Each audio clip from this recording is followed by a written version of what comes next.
अस्सलाम वालेकुम नाज़रीन, नव्हां ॾिसी रहिया आहियो सिंध वॉइस जो प्रोग्राम सिंध मॉर्निंग। मां आहियां जी मेज़बान यसरा हूं। तव्हां सभिनीनि खे अव्हांजे पंहिंजे प्रोग्राम में दिल जी गहराइनि सां मां भली कार चवंदमि। जी नाज़रीन, जीअं त असांजे फॉर्मेट तव्हांखे ख़बर आहे प्रोग्राम जो, त असां हिकिड़ी ख़बर अव्हां सां शुरू में शेयर कंदा आहियूं ऐं उहा ख़बर अॼु जेका मां अव्हां सां शेयर करे रही आहियां उहा आहे सिंध जे तालीमी खाते जे बारे में। अव्हांखे ख़बर हूंदी त पहिरियों त बायोमेट्रिक सिस्टम हूंदो हुयो उस्तादनि जी हाज़िरी लाइ, पर हाणे नयो सिस्टम इंट्रोड्यूस करायो वियो आहे जेको आहे face recognition attendance monitoring and evaluation जे नाले सां हिकिड़ी ऐप, जेका फ्रेम्स जे नाले सां हिकिड़ी ऐप आहे, उहा इंट्रोड्यूस कराई वई आहे।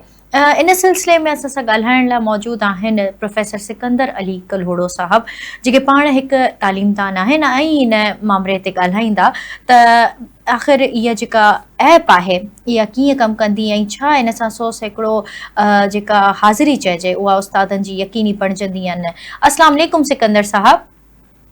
वालेकुम अस्सलाम। वॾी महिरबानी अव्हां सिंध वॉइस खे वक़्तु ॾिनो।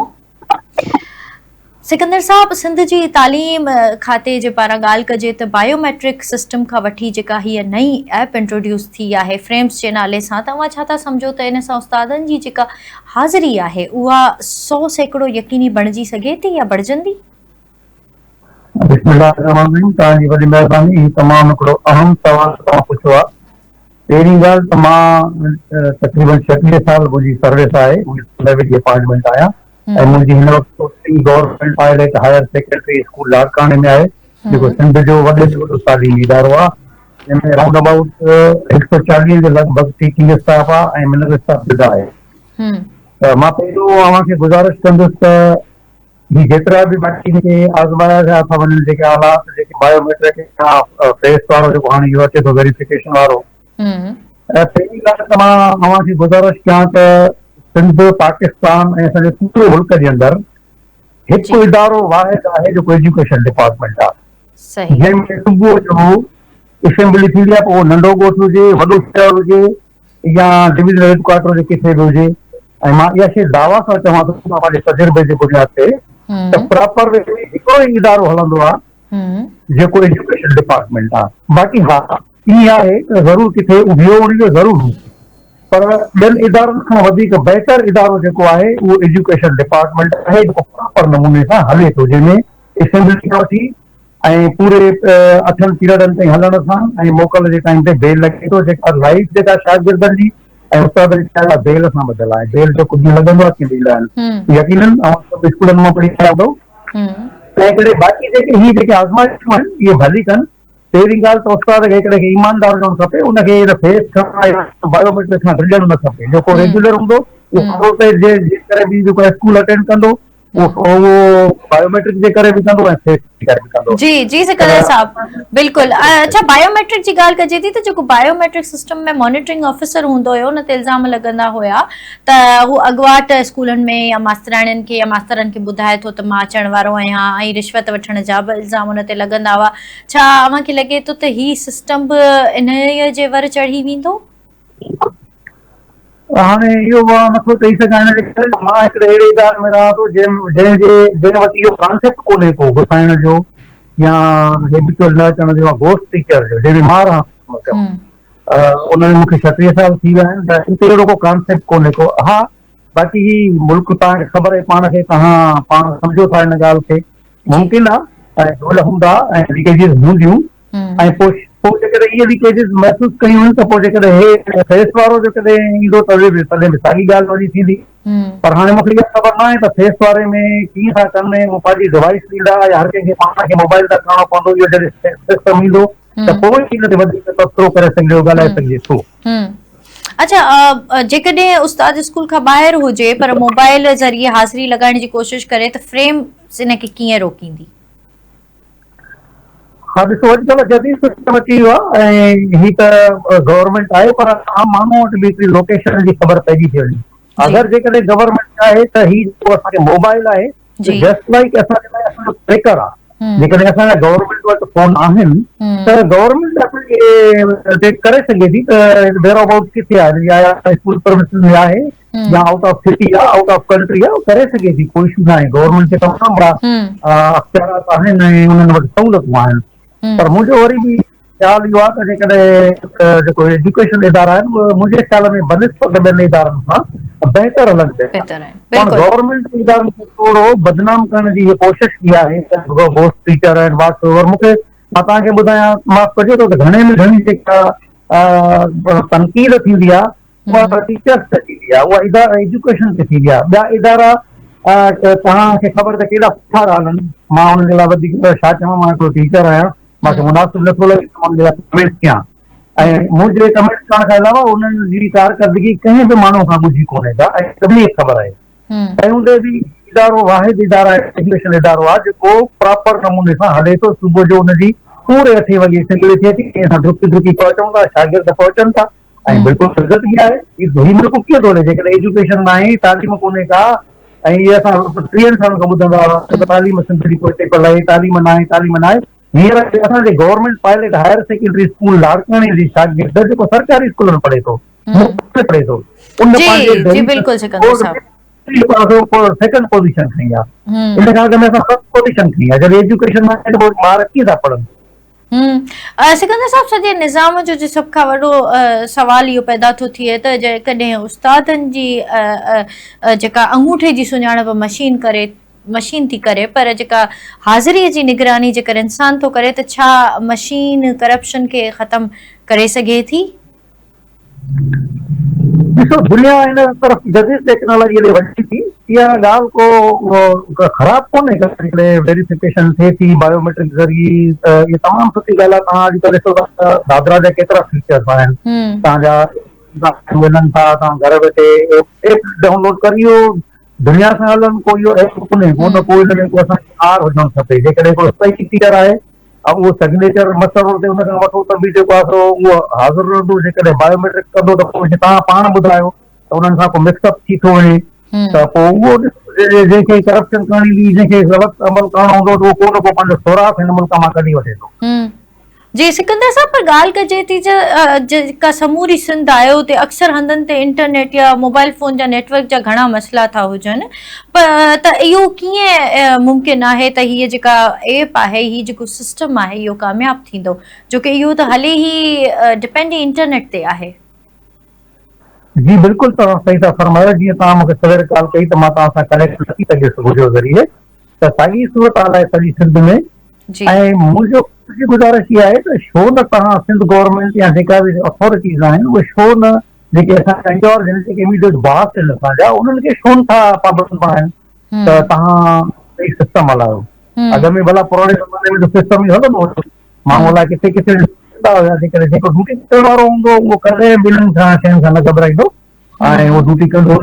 सिंपल सिग्नेचर जे मसइलो ते करणी हुजे या हीअं अटेंडेंस हुजे, उहो बिल्कुलु बिल्कुल। सिकंदर साहब, एज पर अनाउंसमेंट ही सिस्टम जेको आहे इहो पहिरियों 6 ज़िलनि में शुरू थियण वारो आहे या शुरू थी रहियो आहे, ऐं जेकॾहिं शुरू में ई जे ही सिस्टम नाकाम थो वञे त पोइ इन जो ज़िम्मेवार केरु हूंदो? हुनजी ज़िमेदारी छा आहे? ज़ाहिर ॻाल्हि आहे, जेके लॉन्च कनि था गवर्नमेंट आहे, जेका इन्वेस्टमेंट करे थी, वास्तव जंहिं कंहिंखे इदारे खे ॾिनो अथनि, त उनजी ज़िमेदारी ॾिसो। जेकॾहिं को तव्हां सिस्टम हिकिड़ो लॉन्च कयो था, सभ खां पहिरियों उहो फ्रीक्वेंसी वग़ैरह जेको कुझु आहे, तव्हां उहो माहौल जेका सरगर्मी आहे, जेके हक़ाइक़ आहिनि, उनखे मद्देनज़र रखी कबो आहे। ऐं तव्हां हलणु चाहियो था दुनिया सां, ऐं तव्हांजा हिते टावर कम था कनि, तव्हां वटि लाइट कोन्हे का, तव्हां वटि सोलर सिस्टम फेलियर आहे, तव्हां वटि स्कूलनि में फर्नीचर कोन्हे को, तव्हां वटि पाणी जा इशूज़ आहिनि, खोड़ सारा इशूज़ आहिनि। पहिरियों तव्हां उन्हनि खे हल कयो जेके तव्हांखे जेके ज़रूरत हूंदी, उहे हल कयो। किताबनि जी सप्लाई सही नमूने सां कयो, त बाक़ी स्कूल त हलनि था, बिल्कुलु हलनि था। जी, वॾी महिरबानी सिकंदर साहब अव्हांजी, जो अव्हां सिंध वॉइस खे पंहिंजो वक़्तु ॾिनो ऐं पंहिंजी क़ीमती राय खां असांखे आगाह कयो। महिरबानी। जी नाज़रीन, अचो तव्हांजी मुलाक़ात करायूं हाणे अॼु जे ख़ासि महिमान सां। अॼु असां डिस्कस कंदासीं न सिर्फ़ु सियासत, न सिर्फ़ु माइनॉरिटीज़ जा हक़, बल्कि अॼु असां अखियुनि जी जेका बीमारियूं आहिनि उहे छो थियूं थियनि, उन्हनि जा कहिड़ा इलाज मुमकिन आहिनि, इहे बीमारियूं अॼुकल्ह छो वधी रहियूं आहिनि, इन्हनि सभिनीनि जे बारे में ॻाल्हाईंदासीं डॉक्टर जयपाल छाबरिया सां। अस्सलाम वालेकुम सर। थैंक यू, मेहरबानी। सर कीअं आहियो? ठीक आहियो? बिल्कुल सही आहियां। महिरबानी अव्हांजी जो अव्हां असांजे प्रोग्राम में असांजे सॾ ते आहियो। बिल्कुल। सर, अव्हां आई सर्जन आहियो, राइटर आहियो, पोएट आहियो, ऐं अव्हां जे चइजे त हिकिड़ो ॿियो पहलू अव्हां जो डिस्कस कजे, तव्हां सियासत में as a wise president Pakistan Tehreek Insaf Sindh खे सर्व करे रहिया आहियो ऐं मेंबर आहियो नेशनल कमीशन ऑफ माइनॉरिटीज़ जा, पाकिस्तान मेडिकल एसोसिएशन जा एग्ज़ीक्यूटिव कमेटी मेंबर आहियो। भला एतिरा सारा कम अव्हां कया आहिनि। अगरि जे मां अव्हां खां पुछां त अव्हां जो जेको प्रोफेशन आहे जंहिंमें अव्हां आई सर्जन आहियो, ऐं वरी अव्हां जो जेको ॿियो हिकिड़ो पहलू आहे लेखक, सभिनीनि खां वधीक कहिड़ो थो वणे? अच्छा, सभु पंहिंजी जाइ ते इम्पोर्टेंट हूंदा आहिनि, छाकाणि त असां जंहिं सोसाइटी में रहूं था त जेको सेंसिटिव माण्हू हूंदो आहे, हसास माण्हू हूंदा आहिनि, त उहे को बि जॾहिं ज़ुल्म ज़्यादतियूं ॾिसंदा आहिनि त पोइ उन्हनि खे ॾुख थींदो आहे, बर्दाश्त न थींदो आहे। त उन जे करे मूं लाज़मी आहे सियासत में बि आहियां ऐं हाई स्कूल खां वठी आउं ॿारनि जी तनज़ीम में हुयुसि। जॾहिं आउं हाई स्कूल में पढ़ंदो हुउसि त गुलनि जहिड़ा ॿार उन ज़माने में गुलनि जहिड़ा ॿार जो मंथली मैगज़ीन बि ईंदी हुई, जीअं गुलफुल ईंदो हुयो। त आउं उन वक़्तु उते पंहिंजे ॻोठ में कंदकोट में ड्रामनि में हिसो वरितो, डिबेटिंग में हिसो वरितो, ऐं हर साल जेको सात बेले जो मेलो थींदो त उन में आउं ज़रूरु वञा ऐं डिबेटिंग में ज़रूरु हुजां। त उन खां पोइ वरी ॿाहिरि निकितुसि हैदराबाद जॾहिं फर्स्ट ईयर एंटर कई। त इहे जेको हसास माण्हू हूंदा आहिनि उहे सभिनी शयुनि खे टच करणो। मेडिकल त हाणे मुंहिंजो प्रोफेशन आहे त हिन करे आउं पाकिस्तान मेडिकल एसोसिएशन जो हिसो आहियां। सियासत ईअं इन करे आहे त हिन मुल्क में जेको मुल्क तब्दील थींदो उहो सियासी माण्हू ई तब्दीली आणींदा, छो जो कायदे आज़म ख़ुदि हिकिड़ो सियासी माण्हू हुयो जंहिं पाकिस्तान खे ठाहियो, त उन जे करे सियासत करणी थी पए। बाक़ी जेको लिखण ऐं पढ़ण जो आहे उहो त हसास माण्हू पंहिंजो इज़हार कंदो आहे, राय लिखंदो आहे, त उन करे पोइ मज़मून नवीसी में टाइम थोरो ज़्यादा लॻंदो आहे रीराइट करण में। त पोइ मां हुनखे शाइरी मूंखे बहितर लॻो, हूअं मूं कालम बि लिखिया। हाणे आउं रिसेंटली कोशिशि कयां पियो त कायदे आज़म ते आउं हिकिड़ो अंग्रेज़ी में किताबु लिखां, ऐं मुंहिंजी परसेप्शन आहे त Quaid-e Azam was secular and Pakistan was created as a secular country. त आउं उन ते लिखां थो ऐं उनखे फाइनल करे। त इन करे पोइ आउं शाइरी बि कंदो आहियां। उन जे करे त जेके असीं ज़ुल्म ज़्यादतियूं सोसाइटी में ॾिसूं था त उन्हनि खे पंहिंजो किथे न किथे जेको राइटर हूंदो आहे एक्सप्रेस कंदो आहे, इहो आहे। अच्छा सर, ॻाल्हि कजे जे अव्हां जे प्रोफेशन जी, त अव्हां आई सर्जन आहियो, त अखियुनि जी बीमारियूं जेके आहिनि उहे छो पियूं अॼुकल्ह वधियूं वञनि? हिकिड़ो त मां सम्झां थी त जेकर असां जेके ॿारनि खे मोबाइल फ़ोन्स ॾेई छॾिया आहिनि, स्क्रीन टाइम जो केतिरो इफेक्ट उन्हनि ते थिए थो, ऐं हू कहिड़ा जेके आहिनि से प्रिकॉशन्स वठी सघनि था, उन्हनि बीमारियुनि खां बची सघनि था, या उन्हनि जा अच्छा, मां इहो बि ज़रूरु पुछणु चाहींदुसि त छा पाकिस्तान में हिन वक़्तु एडवांस जेके अगरि चइजनि त उहे ट्रीटमेंट आहिनि अखियुनि जा, या अञा ताईं असां उन ट्रेडिशनल शयुनि ते ई पिया हलूं?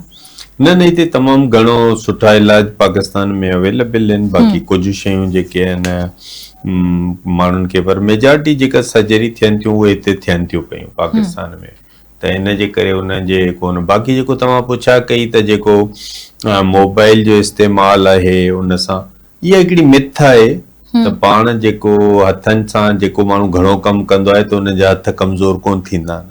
त अखियूं बि अहिड़ी तरीक़े सां आहिनि त उहे कमज़ोर न थींदियूं आहिनि। उहो जेतिरो बि तव्हां वर्क करणु चाहियो, लिखणु चाहियो, कंप्यूटर ते वेहणु चाहियो, पर इन में कुझु शयूं थींदियूं आहिनि त तव्हांजी ब्लिंकिंग जी थोरी टाइम ड्यूरेशन वधंदो आहे, त तव्हां फोकस था कयो त उन में ड्राइनेस थी सघे थी। कुझु माण्हुनि खे त उहो ड्राई आइज़ जा ड्रॉप्स ईंदा आहिनि, उहो तव्हां इस्तेमालु कयो, या कलाक ॿिनि कमु करण खां पोइ थोरो ब्रेक वठो। बाक़ी इहो कोन थींदो आहे त आईसाइट उन सां ख़राब थी वञे। त असां वटि कॾहिं कॾहिं ईंदा आहिनि एज़ अ पेशेंट पेरेंट्स, ॿारनि खे उते ई जेको आहे दड़का ॾियणु शुरू कंदा आहिनि, डॉक्टर साहिबु हिन खे सम्झायो। त पर मां त चवंदुसि त असांजे ॿारनि खे बल्कि इंस्पायर करणु खपे त गूगल ते सिर्फ़ु म्यूज़िक ऐं ड्रामा न, पर पढ़ाई करनि। त मां सम्झां थो त इन सां को हू कोन थो। मूं जॾहिं गूगल ते पंहिंजो लिखियो त मूंखे 30 यूनिक पॉइंट्स कायदे आज़म जूं मिलियूं।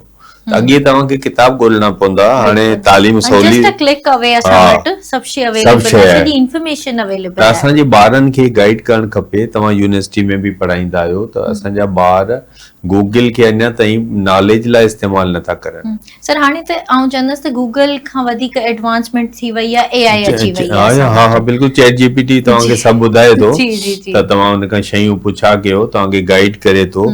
त मां सम्झां थो बाक़ी त अखियुनि जूं बीमारियूं इन करे जेको वधनि पियूं, अॻे माण्हुनि खे शायदि शऊर न हूंदो हुयो, हिक ॿिए से असांखे मीडिया जे ज़रिए हाणे ख़बर पवे थी।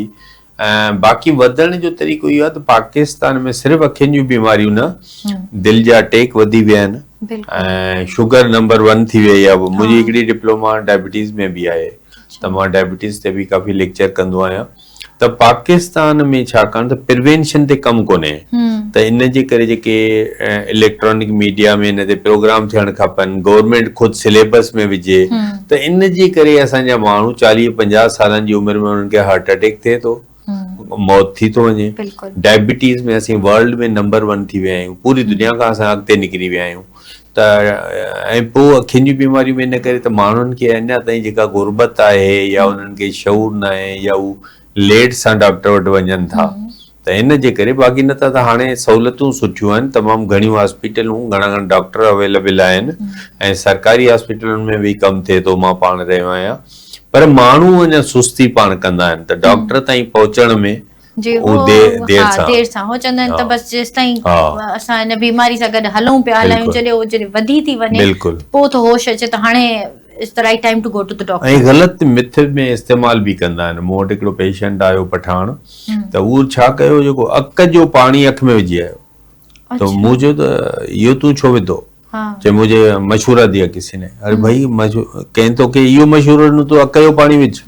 त मन ई ग़लति पाण वटि जेके शयुनि जो, या तव्हां ॾिठो हूंदो कई माण्हू सोशल मीडिया में ॾिसंदा आहिनि शुगर ख़तम थी वेंदी, ही खाओ दवा, त शुगर ख़तम कोन थींदी आहे। त माण्हुनि खे पंहिंजी नॉलेज लाइ गूगल ते वञी सवाल पुछनि, पढ़नि, न त उहो घणा माण्हू जेके हुन खां लुटिजी था वञनि, पैसा हुननि जा वेस्ट था वञनि। त इन करे पाकिस्तान में जेकॾहिं प्रिवेंशन ते कमु कयो वञे त बिल्कुलु तव्हां वटि मरीज़ घटिजी वेंदा। ही जॾहिं इंडस यूनिवर्सिटी, ही जेका इंडस हॉस्पिटल ठही, त उनजो डॉक्टर बारी जो हिकिड़ो इंटरव्यू आयो। उन इंटरव्यू में उन चयो त असांखे कंहिं ॿिए मुल्क जे हिकिड़े इदारो हुयो, जिन चयो त असां तव्हांखे हेतिरियूं मशीनूं, हेतिरा बेड, हेतिरो सामान ॾियूं था, तव्हां हॉस्पिटल बनायो। त चयो मां सरप्राइज़ थी वियुमि, त मां उन्हनि खां पुछणु लॻुसि त तव्हां एॾो सामान असांखे कीअं ॾींदा, काथां ॾींदा? पोइ हुननि चयो त असांजे मुल्क में हॉस्पिटलूं बंदि पयूं थियनि। अच्छा, उते बीमारी घटि थी वई।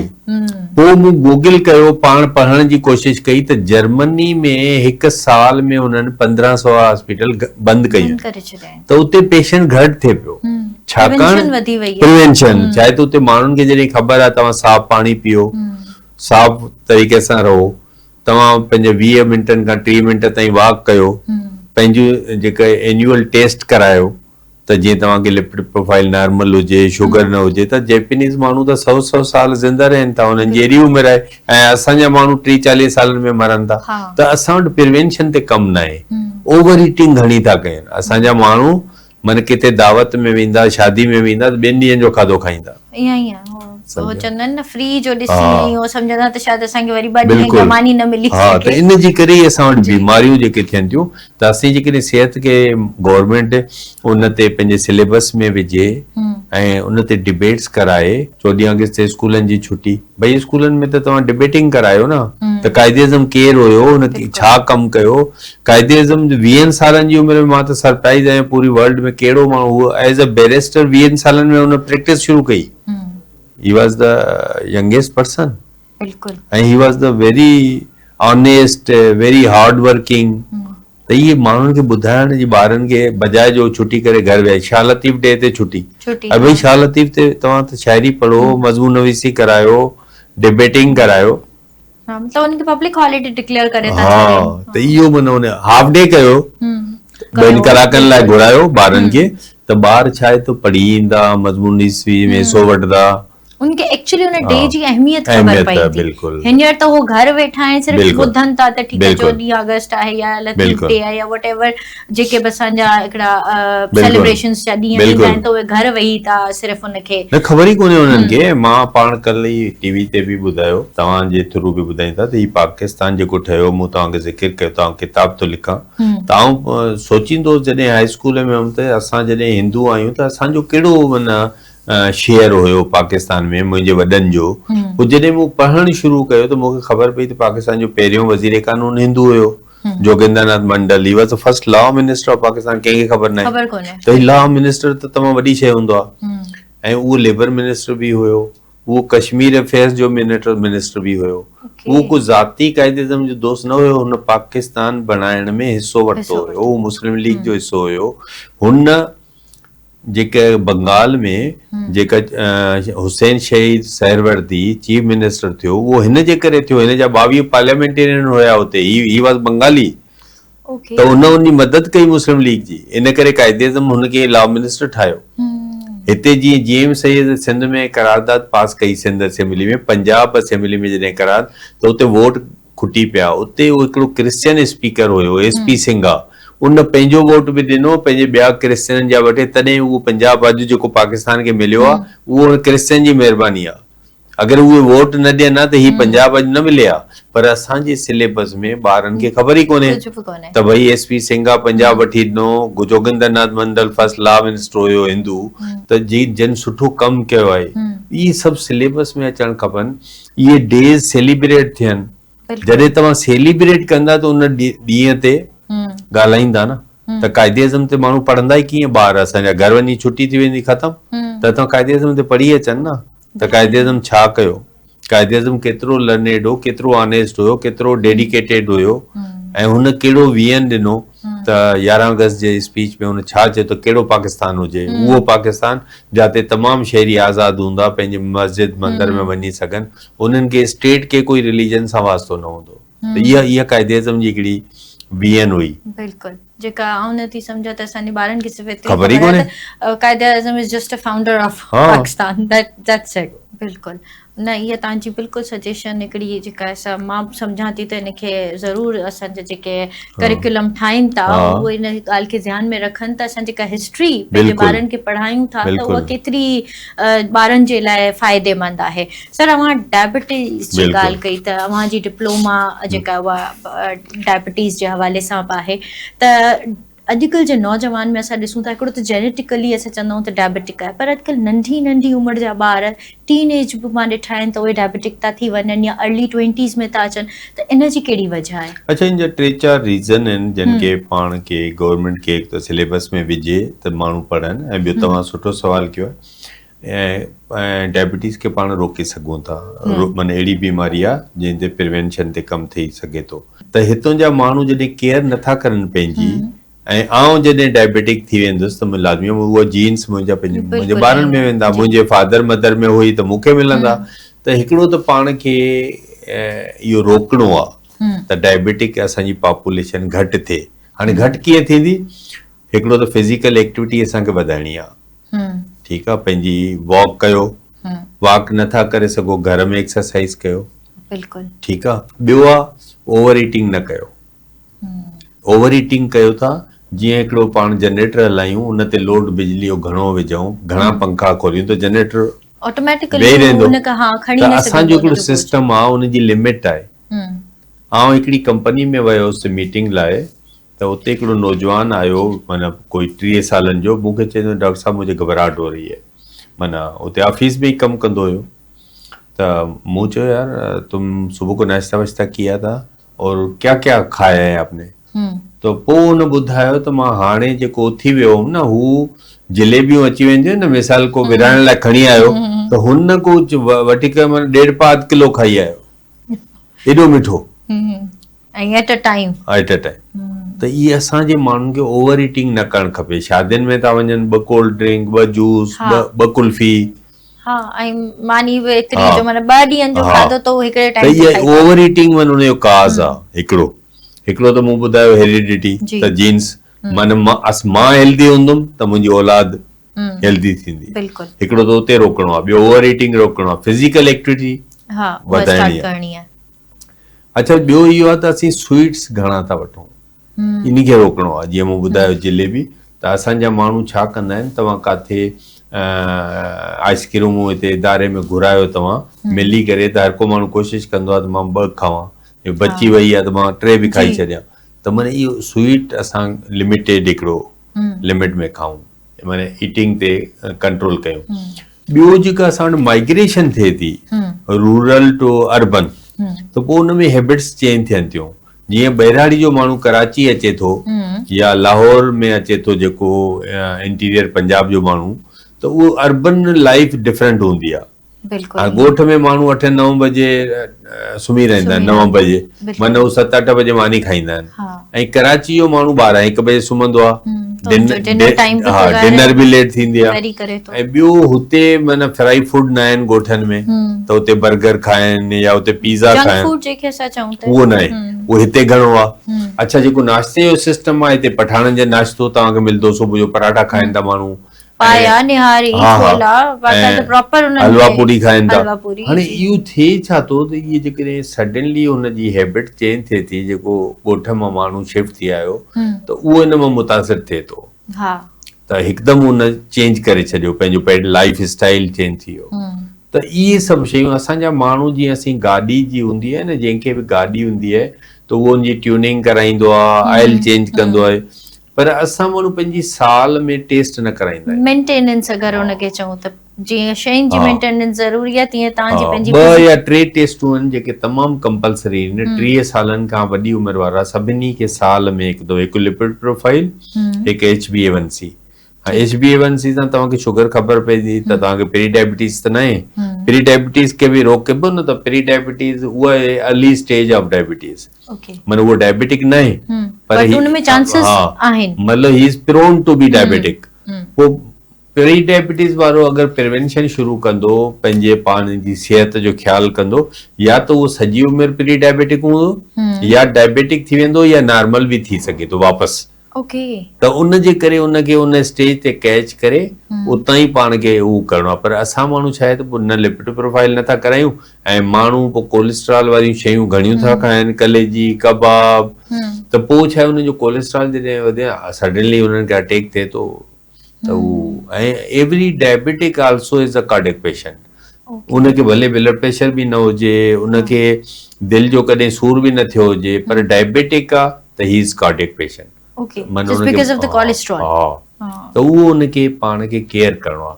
त असांखे गवर्नमेंट रियासत खे खपे त हेल्थ ते, असां जेको इलेक्ट्रॉनिक मीडिया में डेली माण्हुनि खे सिर्फ़ु सियासत ते ॿुधाए त हिकिड़ो प्रोग्राम हुननि जो हेल्थ ते हुजे, अधु कलाक जो ई हुजे, त माण्हू साफ़ पाणी पीअनि। पाणी पाण गंदो आहे, माण्हुनि खे उहो पीअनि था, त इहो साफ़ पाणी पीअनि, साफ़ हवा, पोल्यूशन असां वटि आहे, किचिरो त असीं पाण बि कयूं था, गाॾियूं धुओं ॾियनि थियूं। त इहे सभु माण्हुनि खे जॾहिं शयूं मिलंदियूं, हू पंहिंजी फिज़िकल एक्टिविटी करनि, एक्सरसाइज करनि। अच्छा, मेंटल जेका हेल्थ आहे उहा इम्पॉर्टेंट आहे, त माण्हुनि खे हिकिड़ो हुजे त तव्हां, मसइला त सॼी दुनिया में माण्हुनि खे थींदा आहिनि, पर उन मां मसइलनि मां ॿाहिरि निकिरजे कीअं, उनखे हल कीअं कजे, त इहो बि हिकिड़ो उन्हनि खे काउंसलिंग मिलणु खपे। त खोड़ माण्हू पाण सुसाइड कंदा आहिनि, लाज़मी उहो जॾहिं इन्हनि मसइलनि खां निकिरी न सघंदा आहिनि त हू पाण खे मारे छॾींदा आहिनि। त इहे सभिनी शयुनि ते कमु थी सघे। लैक ऑफ अवेयरनेस आहे, अगरि असांजी गवर्नमेंट चाहे या असांजा जेके इदारा आहिनि, ॿिया लाॻापियल इदारनि जी ॻाल्हि कजे, त उहे चाहिनि त अवेयरनेस फैलाए सघनि था। इवन असांजो सोशल मीडिया हिन में हिकिड़ो सुठो किरदारु अदा करे सघे थो, just like we are conversating here. ॿियो डायबिटीज़ में इहो माण्हुनि खे सम्झणु खपे त ओबेसिटी इज़ डेंजरस। वज़न कंहिंजो तव्हांजो वधीक न हुजणु खपे, उहो बि हिकिड़ो, तव्हां जेके बि ओबेसिटी जन वटि हूंदी त उन्हनि खे ब्लड प्रेशर थींदो जल्दी, कोलेस्ट्रॉल वधंदो जल्दी, शुगर थींदी जल्दी। त ओबेसिटी असां वटि तव्हां ॾिठो हूंदो त कई ॿार असांजा आहिनि, असां उन्हनि खे चवंदा आहियूं चबी कंसिडर कंदा आहियूं त ॾाढो सुठो थो लॻे, बट एक्चुअली उहो हा ग़लति आहे। अगरि नंढो ॿार पैदाइशी हेवी वेट ॼमे थो, माने इहो डेंजरस आहे। नंढो ॿार अगरि उहो 4-5 किलो जो ॼमे थो त माने इट इज़ डेंजरस उन ॿार जे लाइ। त उनखे शुगर थियण जो ख़तरो ॿियूं शयुनि जो ज़्यादा आहे। त इन करे पाण खे वेट खे नॉर्मल रखिणो आहे, खाधे खे नॉर्मल रखिणो आहे, फिज़िकल एक्टिविटी वधायूं त पाण इहे जॾहिं सभु शयूं त पाकिस्तान बिल्कुलु उन मां पाण त फैमिली प्लानिंग कोन था कयूं त पॉपुलेशन वधी वई आहे। अॻे बांग्लादेश असां खां वधीक हुयो चइनी सूबनि खां, अॼु बांग्लादेश जी 20 करोड़ आहे, 80-25 करोड़ आहे, माना असां वधी विया आहियूं। बिल्कुलु सही ॻाल्हि आहे। सर ॻाल्हि कयूं था माइनॉरिटीज़ जी, ठीकु आहे, नेशनल कमीशन फॉर माइनॉरिटीज़ में अवां लाॻापियल आहियो उन इदारे सां। अवां जी नज़र में जेकर पाकिस्तान में अक़लियतनि जे हक़नि ऐं समाजी बराबरी जी ॻाल्हि कजे त उन्हनि खे उहे हक़ मिली रहिया आहिनि? अच्छा, नथा मिलनि, बिल्कुलु कोन था मिलनि। ऐं असांजा जेके पार्लियामेंटेरियन आहिनि या असांजा मुखी आहिनि उहे ॾिनल आहिनि, ख़ौफ़ज़दा आहिनि, या उन्हनि खे किन खे नॉलेज न आहे त उहे इन ते नथा ॻाल्हाइनि। हिकिड़ी मशहूरु कहावत आहे त ॿारु जेसिताईं रोअंदो न आहे त माउ हुनखे खीर न पीआईंदी आहे। त असांखे माण्हुनि खे पंहिंजे मुतालबा रखणु खपनि, ऐं मां रखिया पंहिंजे मिनारिटी कमीशन में। 3 साल हुयुसि त मां हुते फोर्स कन्वर्जन जो सब कमिटी जो चेयरमैन हुयुसि, त मूं फोर्स कन्वर्जन ते ॻाल्हायो त भई 1927 में मुस्लिम लीग हिकिड़ो रेज़ोल्यूशन पास कयो क़ाइदे आज़म जी लीडरशिप में त कोई बि छोकिरी या छोकिरो 18 सालनि खां नंढो कन्वर्ट नथो थी सघे। इहो मुस्लिम लीग पास कयो लॉ, माना रेज़ोल्यूशन। त मां चयो त भई इनखे तव्हां एडॉप्ट कयो। हाणे असांखे छो नथा कयो? हाणे असांखे ज़रूरत आहे त असांजी छोकिरियुनि खे 12 साल 14 सालनि खे तव्हां कन्वर्ट था कयो। त उहो त क़ाइदे आज़म जॾहिं उहो लॉ कयो ऐं क़ाइदे आज़म उन ते अमल कयो त हुन जेका शादी कई पारसी छोकिरी सां, उहा जॾहिं 18 सालनि जी थी तॾहिं शादी। हालांकि हुनजे घर हू पहिरियां वेंदो हुयो, हुनजे फादर सां पहिरियां खां दोस्ती, लेकिन हुन वेट कयो त शी बिकेम 18। त हिकिड़ो त इहो असांखे करणु खपे। ऐं ॿियो मिनारिटीज़ जा जेके इशू आहिनि, असांजूं जेके सीटूं आहिनि पार्लियामेंट में, उहे 5% जे हिसाब सां आहिनि। त नेशनल असेंबली में हिन वक़्तु 10 सीटूं आहिनि। त जेका नेशनल असेंबली जा मेंबर आहिनि उहे 300 खां मथे आहिनि, 340 या 42 आहिनि। त उन हिसाब सां तक़रीबन उहे वञी करे माना 16-17 सीटूं बणजनि थियूं, त उहे उन्हनि खे घटि थियूं मिलनि अक़लियतनि खे। त इन खे सम्झणु खपे। ऐं ॿियो जेके पाकिस्तान में आहे सैनिटरी वर्करनि सां, हाणे आउं हिकिड़ो प्रेस क्लब ताईं अचां पियो त उते अॼु हिकिड़ो प्रोटेस्ट हुयो त सैनिटरी वर्कर जेके हिते आहिनि मेजॉरिटी लाज़मी असांजा नॉन मुस्लिम कमु था करनि। पोइ हुन में थिए छा थो त हुननि खे मशीनूं कोन था ॾियनि, हुननि खे गटर में उतारनि था त उहो मरी था वञनि। ऐं तक़रीबन साल में 30-40 सैनिटरी वर्करनि जो डेथ थिए थो, माना हर महीने 2-3 रीज़न इहो ई आहे त उनखे मशीनरी रिप्लेस नथी करे। हा, त सॼी दुनिया जेका सिविलाइज़ सोसाइटी आहे उहे मशीनुनि जे ज़रिए गटर मां किचिरो करे हे माण्हुनि खे था अंदरि मोकिलनि। त उन सां छा थो थिए त उहो डेंजरस आहे। उहो वीचारो गुर्बत जे करे 1000-2000 ॾियारी कमाइण जी लालच में त वञे थो, पर हुनखे ख़बर न आहे त अंदरि जेको गैसनि में पोइ कॾहिं कॾहिं उहो हेठि लही थो वञे, खॾो वॾो आहे, ख़बर न आहे हुनखे अंदाज़े जी। त इन करे मां सम्झां थो इहो मिनारिटीज़ सां फोर्स कन्वर्जन जो इशू आहे, इहे जॉब्स आहे। ऐं जॉब्स में एवॉर्ड तव्हां हाणे 14 अगस्त ते ॾिठो हूंदो, तव्हां त मीडिया सां वास्तो था रखो, त तव्हांखे हिंदू क्रिश्चियन खे एवॉर्ड छो नथा ॾियनि? त भई उते डॉक्टर बि आहिनि, इंजीनियर बि आहिनि, वकील बि आहिनि, जज बि आहिनि, त उन्हनि खे एवॉर्ड ॾियो न रेशो जे हिसाब सां। उहो कोन था ॾियनि। तव्हां वटि लिस्ट कढो। बल्कि अॼु त हाणे सिंधी मुस्लमाननि जी बि उन हिकिड़े अख़बार सां कंसर्न पर्सन, मां नालो खणी न वठां, उन ई सोशल मीडिया में रखियो आहे त सिंधी मुस्लमाननि खे ख़ुदि एतिरो कोन नॉमिनेट न कयो अथऊं।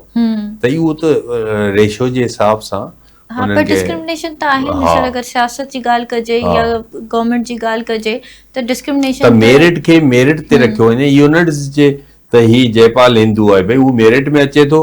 एग्जैक्टली, ह्यूमन ग्राउंड्स ते तव्हां ॾिसो त केतिरो सर्व करे रहियो आहे पंहिंजे मुल्क लाइ, पंहिंजी सोसाइटी लाइ। बट अनफॉर्चुनेटली असां वटि किथे इहा शइ लैक। औरतुनि जी कमीशन में मूंखे जयपाल खे रखी छॾनि त भई जयपाल जो छा? जॾहिं कमीशन औरतुनि जी आहे त हुनमें औरतूं ई हुजणु खपनि। ट्रांसजेंडर जी अगरि का कमीशन आहे त हुनमें ट्रांसजेंडर हुजणु खपनि। त इन जो माना तरीक़ेकार बि हुनजो, ऐं ॿियो सिलेक्शन असांजे टाइम ते बहितर थी हुई। देवर वेरी लर्नेड, PhD उनमें माना पारसी खातून एक सेनेटर हुई, क्रिश्चियन PhD हुई, मतलब विदाउट एनी डिस्क्रिमिनेशन। पर हाणे जेका नई ठहे पई उन में समूरा पॉलिटिकल खणनि पिया, माना सिंध सूबो पंहिंजा माण्हू ॾे पियो, पंजाब सूबो, माना सॼी पॉलिटिकल, इहा न हुजणु खपे। त उन जो जंहिंजो ह्यूमन राइट्स में कमु थियल आहे त उन्हनि माण्हुनि खे तव्हां कमीशन में रखो, त जेके उहे कम्युनिटी, हाणे जेके पॉलिटिकल माण्हू तव्हां सभु खणंदव, हे पीपल्स पार्टी जा माण्हू, हे नून लीग जा माण्हू, हे हुन जा माण्हू, त उहे पोइ प्रॉपर वो डिलीवर न करे सघंदा छे, ऑब्वियसली वो तो पॉलिटिकल ग्राउंड्स ते खेलंदा। बिल्कुल त उहे पंहिंजी पार्टी जे हुन खां ॻाल्हाईंदा बि न, डिमांड बि न कंदा। सो पॉलिटिकल ग्राउंड्स जी ॻाल्हि कंदे हिनखे अॻियां वधायूं था। लोकल गवर्नमेंट तव्हां छा त सम्झो त जेतिरो डिलीवर हुनखे करणु घुर्जे उहो ओतिरो डिलीवर करे सघी आहे, जे न त हुनखे कीअं एम्पावर कजे? ॾिसो वेरी सिंपल आहे न, तव्हां गवर्नमेंट जो हिकिड़ो त जेका बि सभई सूबा आहिनि न, उन्हनि मेंटली तयार ई न आहिनि त उन्हनि खे पावर ॾियनि कोन था। ठीकु आहे, पावर जो मतिलबु आहे त उनखे बजट बि नथा ॾियनि, त तव्हां प्रॉपर बजट ॾियो ऐं उन्हनि जी ऑडिट बि रखो ऐं उन्हनि खां पुछा ॻाछा बि कयो ऐं उन्हनि खां कमु बि वठो, पर इहो थिए नथो। त सिंध में बि कोन थो थिए, पंजाब में बि नथो थिए, सभिनी सूबनि में। त उहो जेके लोकल गवर्नमेंट आहे इन करे असांजी फेल आहे। हिकिड़ो त पॉलिटिकल जेतिरा बि माण्हू अचनि था न, पोइ लोकल गवर्नमेंट में हुजनि या असेंबलियुनि में, उहे सिर्फ़ु उन्हनि जो वेस्टेड इंटरेस्ट आहे त पैसो केतिरो कमायूं, माना उहो कम्युनिटी खे डिलीवर नथा कनि। जॾहिं तव्हां वटि इहो एम्बिशन ई न हूंदो, जीअं मां तव्हांखे नंढिड़ो मिसाल ॿुधायो त मां पंहिंजी बिल्डिंग जी सोसाइटी में आयुमि, त असांजो उते जेको ठीके जो सिस्टम हुयो, मूंखां अॻु में 8 लख में उन्हनि ठीको ॾिनो हुयो, ऐं अॼु उहो 8 लखनि वारो कमु असीं 4 लख में था कयूं, माना 4 लैख सेविंग। 4 लैख 4 लख ऑलरेडी वो करप्शन जे ज़ुमे में अचे, माना 50%। त असांजे मुल्क में सॼो इहो थिए पियो, उहो बल्दिया हुजे या असेंबली वारा मेंबर हुजनि, मिनिस्ट्रियूं हुजनि, एजुकेशन तबाह आहे। मां 14 अगस्त ते चैनल ते चयो, पोइ हुननि वरी नशर बि न कयो आहे। त इहो आहे त भई हिन असीं आज़ाद त थियासीं, न असां वटि गैस आहे, न असां वटि बिजली आहे, न असां वटि पाणी आहे, न असां वटि पॉल्यूशन ख़तम थिए थो, न असां वटि फैमिली प्लानिंग आहे। त ही माण्हू, ऐं इहो बि न आहे त आउं चलो 5 साल इंतज़ार कयां, 5 सालनि खां पोइ पाकिस्तान में 100% बिजली, ऐं इन जा ज़रिया बि आहिनि, हिननि खे सिखणु खपे। त हाणे तव्हां सोलर, बेनज़ीर जा जेके इनकम सपोर्ट जा पैसा आहिनि, इहे समूरा जो समूरा तव्हां सोलर सिस्टम में लॻायो, सॼे मुल्क खे बिजली या इंडस्ट्रीज ठाहियो, रोजगार पैदा कयो, माण्हुनि खे एम्पावर कयो, स्टेप बाय कयो न। भई सोलर सिस्टम सां सॼे मुल्क खे बिजली ॾियो न, त ही लोड शेडिंग केॾो असां पिया, बसि जेके ग़रीब एरिया आहिनि 2 कलाक बिजली अचे थी, वरी 2 कलाक वञे थी, 2 कलाक अचे थी, अच्छा गैस कोन्हे, माण्हुनि खे सिलेंडर, त इहे सभु शयूं पॉसिबल आहिनि। असीं ईरान खां गैस वठी सघूं था, असीं रशिया खां वठी सघूं था, जिन वटि अफगानिस्तान जहिड़े मुल्क में लोड शेडिंग कोन्हे, उते पोलियो कोन्हे, असां अच्छा पोलियो आहे 2 मुल्कनि में आहे, बसि पाकिस्तान ऐं अफगानिस्तान, माना इंडिया में न आहे, बांग्लादेश में न आहे, श्रीलंका में न आहे, नेपाल में न आहे, सिर्फ़ु असीं 2 मुल्क आहियूं। असीं 2 मुल्क इन खे बीमारी खे, पाकिस्तान त एॾो एजुकेटेड कंट्री आहे त उनखे त इन ते बाक़ाइदे मथो जोड़े वेहणु खपे त असांखे ख़तमु करिणो आहे, पर कोन कनि पिया। त इन जे करे असीं बिजली, गैस, पाणी, जेसिताईं माना बिजली सस्ती न हूंदी त असांजी इंडस्ट्री कीअं कॉम्पीट कंदी। मां हिकिड़ी इंडस्ट्री में कैंप लॻाई, मेडिकल कैंप हुई, त मूं हुननि खां सवाल पुछो, उते जीन्स जो कपिड़ो ॾाढो ज़बरदस्त ठहे पियो, जीन्स जो कपिड़ो बि हुयो ऐं टेक्सटाइल जूं माना बेडशीटूं। पोइ मूं हुननि खां पुछो त ही तव्हां जीन्स जो कपिड़ो आहे, पर पेंटूं छो न आहिनि? त हुननि चयो त असां माना जेके ॿाहिरि जा असांजा पड़ोसी मुल्क आहिनि, असां वटि बिजली महांगी जे करे असां कॉम्पीट नथा करे सघूं, इन जे करे असीं सिर्फ़ु कपिड़ो था सेल कयूं, छो त हुन में बिजली हिननि खे महांगी थी पए। बिजली जेसिताईं महांगी हूंदी त जेको नेपाल जंहिं रेट ते, बांग्लादेश, इंडिया सेल था करनि, त उन रेट ते ही नथा करे सघनि, छो जो हिननि खे बिजली महांगी आहे, लोड शेडिंग आहे। त इन जे करे गवर्नमेंट खे खपे त असीं अहिड़ी पॉलिसी ठाहियूं त असांजी इंडस्ट्री ग्रो करे, ऐं जेतिरी इंडस्ट्री ग्रो कंदी उते ओतिरियूं नौकरियूं पैदा थींदियूं, औरतुनि खे, मर्दनि खे, त इहे माना असां वटि पॉलिसियूं न आहिनि। इन करे असीं बिजली, गैस, पाणी सभु हर मसइले में फाथल आहियूं, रोड ख़राब, डेवलपमेंट, जेके बेसिक नेसेसिटीज़ गवर्नमेंट खे ॾियणु घुर्जनि, गवर्नमेंट उन खे ई असां खां परे रखी छॾियो। बिल्कुलु, उहो प्लानिंग ई न आहे। त असीं चलो ईंदड़ 5 सालनि में भई को स्टेबल थी हाँ, वेंदासीं उहो पर न को आहे, चांसेस उहो कोन्हे। न आहे। जी नाज़रीन, ॻाल्हियूं त खोड़ सारियूं आहिनि ऐं डॉक्टर साहब सां ॻाल्हाईंदे तमामु घणो सुठो लॻी रहियो आहे कि एतिरियूं Thank you. असां रियलिटी जेका चइजे तो उहा डिस्कस करे रहिया आहियूं, पर असां छा कयूं जो असांजे प्रोग्राम जो वक़्तु जेको उहो पंहिंजी पुॼाणीअ ते पहुचे थो। Thank you. डॉक्टर साहब महिरबानी अव्हां जी। Thank you. आख़िर में मां चाहींदसि त जेके अव्हांखे ॿुधी रहिया आहिनि, ॾिसी रहिया आहिनि, अव्हां उन्हनि खे कहिड़ो पैगाम ॾियणु चाहींदव? बिल्कुलु, मुंहिंजो हिकिड़ो ई पैगाम आहे ऐं नौजवाननि खे ऐं समूरनि माण्हुनि खे त असीं जंहिं बि इदारे में जिते बि कमु था कयूं या प्राइवेट कयूं था, असीं ईमानदारी सां कमु कयूं। क़ाइदे आज़म मोहम्मद अली जिन्नाह जे ईमानदारी खे फॉलो कयूं त उहो वॾो ईमानदार हुयो, मेहनती हुयो, करप्शन जे ख़िलाफ़ हुयो ऐं असांजो मुल्क बि तॾहिं तब्दील थींदो जॾहिं असीं प्रॉपरली कमु कंदासीं ईमानदारी सां। असांजा ॿार ॾाढा इंटेलिजेंट आहिनि, ज़हीन आहिनि ऐं उहे दुनिया जे ॿारनि खां घटि कोन्हनि, पर असां एजुकेशन सिस्टम जेसिताईं बहितर न कंदासीं, जेसिताईं हेल्थ सिस्टम खे बहितर न कंदासीं, जेसिताईं डेवलपमेंट बहितर न कंदासीं, करप्शन बहितर न कंदासीं, ट्रैफिक जो सिस्टम सही न कंदासीं त असांजा जिते 10 मिंटनि में पहुचण वारो असीं 1.5 कलाक 2 कलाकनि में पहुचूं था। त इन जे करे हिकिड़ो ई पैगाम आहे, हिकिड़ो गवर्नमेंट लाइ आहे, ॿियो आवाम लाइ। गवर्नमेंट खे खपे त प्लानिंग करे त ईंदड़ 5-10 सालनि में असां वटि बिजली, गैस, पाणी में ख़ुदि कफ़ील थी वञूं। ऐं अवाम लाइ इहा आहे त जिते बि हुजूं, डॉक्टर, इंजीनियर, वकील या मीडिया जा माण्हू, पंहिंजी ईमानदारी सां कमु कयूं ऐं पंहिंजे मुल्क जो नालो रोशन कयूं। बिल्कुलु, तमामु सुठी ॻाल्हि कई डॉक्टर साहब, अव्हां महिरबानी अव्हां जी हिकु भेरो ॿीहर। ऐं जी नाज़रीन, हाणे असांखे ॾींदा इजाज़त, वरी सुभाणे अव्हां जे आॾो हाज़िर थींदासीं नए मौज़ू ऐं नए महिमान सां गॾु। तेसिताईं अल्लाह हाफ़िज़।